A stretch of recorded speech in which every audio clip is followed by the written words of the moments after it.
seorang soleh yang solat sembahyang ke masjid pemula itu dan sebagainya Ustazah. Saya rasa Ustazah faham soalan saya kan? Silakan Ustazah.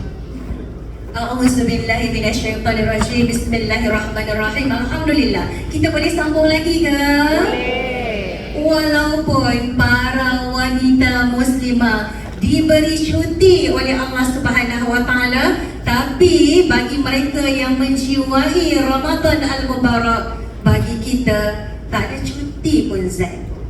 Apa maksudnya tak ada cuti? Seperti mana mereka menghidupkan Ramadan, wanita-wanita yang diberi cuti oleh Allah Subhanahu wa taala, mereka juga menghidupkan Ramadan. Mereka menghidupkan bagaimana? Antara hadis Rasulullah sallallahu alaihi wasallam, Nabi telah bersabda. Dalam hadis ni ada beberapa anugerah daripada Allah buat kita umat Nabi Muhammad sallallahu alaihi wasallam. Ustazah nak kupas satu anugerah je. Sabda Rasulullah sallallahu alaihi wasallam, pada malam yang pertama Ramadan, barang siapa yang dipandang oleh Allah, mereka takkan diazab oleh Allah selama-lamanya.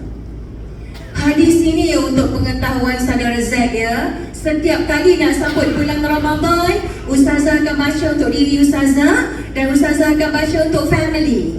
Sebab Ustazah dengan family ni, kami ni duduk satu keluarga 20 orang. 20 orang. Bayangkanlah nak masak, nak buka puasa kan? Dengan macam-macam menu pilihan masing-masing. Cucu Alhamdulillah 13 orang. Ya, isteri berapa orang ni? Kita tanya lah kan, isteri berapa orang ni? Seorang. Oh Alhamdulillah, ya Allah. Kita tak takut tu Ustazah, tanya betul. Takut ke? Tanya ada orang. Tadi sungguhnya ni, isteri berapa orang? Seorang. Sampai bila? Jijan. Oh amin. Amin. Yang kahwin 40 tahun. Alhamdulillah. Saya 40 tahun. Alhamdulillah. Syukur kepada Allah, doakan tim Jannah ya. Jadi Ustazah akan baca hadis ni. Lagi beberapa hari nak masuk Ramadan, hadis ni Ustazah akan baca. Untuk apa?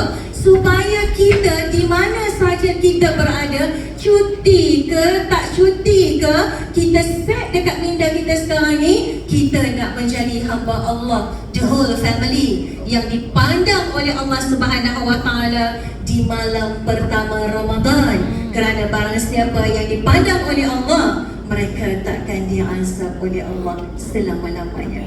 Siapa yang Allah nak pandang ni? Bukan sembarangan orang tau, saudara Zaid ya. Orang yang Allah nak pandang ni adalah orang yang dia gembira Ramadan datang. Dia tak sabar nak berpuasa. Walaupun dia cuti, dia boleh beri makan kepada orang yang untuk buka puasa. Dia pun dapat pahala puasa, nampak tak? Kalau cutinya 7 hari bagi makan orang-orang yang untuk berbuka puasa, dia dapat pahala puasa sama dengan orang yang berpuasa tanpa mengurangi pahala orang tersebut. Jadi bayangkan, kalau you all semua nak pahala puasa ekstra 30 hari sebulan pada bulan Ramadan, maka bagilah makan 30 hari.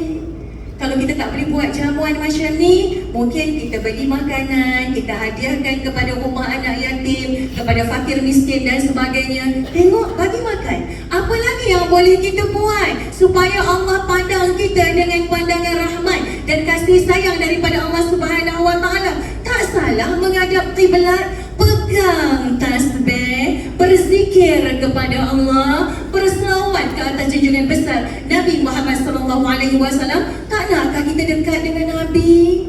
Kerana Nabi SAW telah bersabda, barang siapa yang banyak berselawat ke atasku, mereka akan berada dekat denganku pada hari kiamat nanti. Istighfar, zikir, selawat. Ya, tak boleh baca Al-Quran, tapi boleh buka dekat gadget-gadget kita, boleh dengar bacaan ayat suci Al-Quran. Memang tak boleh solat, tak boleh bangun qiyamul, tapi boleh bangun menghadap kiblat, berdoa kepada Allah Subhanahu wa taala dan beristighfar kepada Allah. Kerana orang yang bangun qiyamul, dia istighfar, dia tak boleh solat tau, dia tak boleh baca Quran, dia zikir. Istighfar dia tu adalah istighfar yang diberkati oleh Allah. Sebab dalam Al-Quran Allah sebut antara golongan manusia yang dia dapat masuk syurga, dia boleh petik buah-buahan yang ada di dalam syurga ialah mereka yang sedikit tidurnya. Mereka bangun qiyamul lail, bermunajat kepada Allah, dan sebelum subuh mereka istighfar, minta ampun kepada Allah. Kerana waktu istighfar yang terbaik ialah waktu sebelum kita nak menunaikan solat subuh. Sebelum masuk subuh, mungkin setengah jam sebelum subuh, 40 minit sebelum subuh, itulah waktu yang terbaik untuk istighfar. Dan yang paling penting juga, jangan tinggalkan sedekah. Kerana kata Rasulullah SAW, sedekah yang paling baik ialah sedekah pada bulan